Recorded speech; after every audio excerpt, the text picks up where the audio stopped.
বঙ্গভূমি news, মানুষের সাথে, মানুষের পাশে।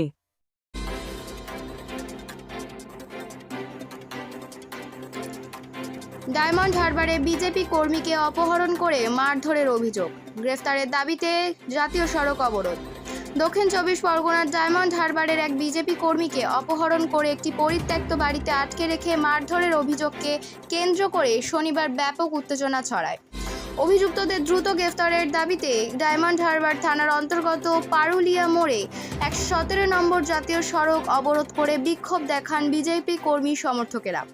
জানা গিয়েছে, শনিবার দুপুরে শতাধিক বিজেপি কর্মী ও সমর্থক জাতীয় সড়কের উপর বসে অবরোধ শুরু করেন। বিক্ষোভকারীদের অভিযোগ, রাজদীপ ব্যানার্জি নামে এক বিজেপি কর্মীকে হরিণডাঙ্গা গ্রাম পঞ্চায়েতের পেছনে একটি পরিত্যক্ত বাড়িতে জোর করে তুলে নিয়ে যাওয়া হয়। সেখানে তাকে দীর্ঘক্ষণ আটকে রেখে মারধর করা হয়। বিক্ষোভকারীদের আরও দাবি, অভিযুক্তরাই তার মাথার ক্ষতস্থানে সেলাই করে এবং একটি ইঞ্জেকশন দেয়। পাশাপাশি ঘটনাটি যাতে প্রকাশ্যে না আসে সেই উদ্দেশ্যে রাজদীপের পরিবারকেও হুমকি দেওয়া হয়েছে বলে অভিযোগ তাদের।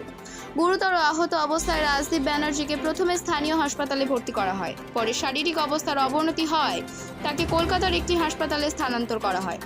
বর্তমানে তিনি সেখানেই চিকিৎসাধীন রয়েছেন বলে জানা গিয়েছে। ঘটনার প্রতিবাদে অভিযুক্তদের অবিলম্বে গ্রেফতারের দাবিতে প্রায় 1 ঘন্টা ধরে জাতীয় সড়ক অবরোধ চলে। খবর পেয়ে ঘটনাস্থলে পৌঁছায় ডায়মন্ড হারবার থানার বিশাল পুলিশ বাহিনী।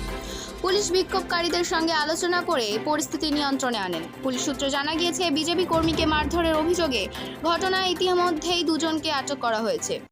পথ অবরোধ কারণ আমাদের এক হিন্দু ছেলেকে রাজদীপ ব্যানার্জি, যাকে কিছু সমাজ বিরোধী জেহাদি তারা বুধবার দিন তুলে নিয়ে গিয়ে বেধড়ক মারধর করে, এবং মারধর শুধু নয়, তাকে মারধর করার পরে হাত মোড়া যখন হয়ে যায়, কান ফেটে যায়, হাত ফাত ফ্র্যাকচার হয়ে যায়, তারা কি করে, নিজেরা তাকে ঘরের ভিতরে ঢুকিয়ে তাকে জোর জবরদস্তি নিজেরা ইঞ্জেকশন দেয় এবং নিজেরা সূচ নিয়েছে, সেলাই করা সূচ নিয়েছে, নিজেরাই সেলাই করে দেয় এবং তাকে বলে যে এই খবর যদি ঘরের বাইরে বের হয় বা থানায় বা হসপিটালে যাওয়া হয়, তাহলে ছুরি দেখিয়ে বলে কচু কচু করে কাটবো তোমাদের এখানটা। এই ঘটনা আমরা 2 দিন পরে জানতে পারি। তাকে আমাদের সাহায্যে ছেলেরা আমরা তাকে উদ্ধার করে হসপিটালে পৌঁছয় এবং থানায় লিখিত অভিযোগ করা হয় কালকে সন্ধ্যাবেলা। কিন্তু এখনো পর্যন্ত 12 ঘন্টা কেটে যাওয়ার পর থানা কোনো তাদের বিরুদ্ধে অ্যাকশন নেয়নি এবং উল্টে উপরন্তু থানায় অবজেকশন করেছে বলে কি করেছে, তারা যে ক্রিমিনাল, তারা লোকজন পাঠিয়ে হসপিটালে হুমকি দেয়, তার বাড়িতে হুমকি দেয়।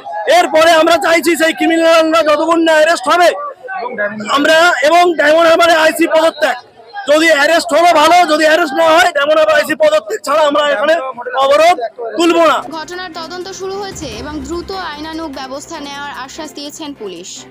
এরপরেই অবরোধ তুলে নেন বিজেপি কর্মী সমর্থকেরা। ডায়মন্ড হারবার থেকে সন্দীপ দাস, বঙ্গভূমি নিউজ।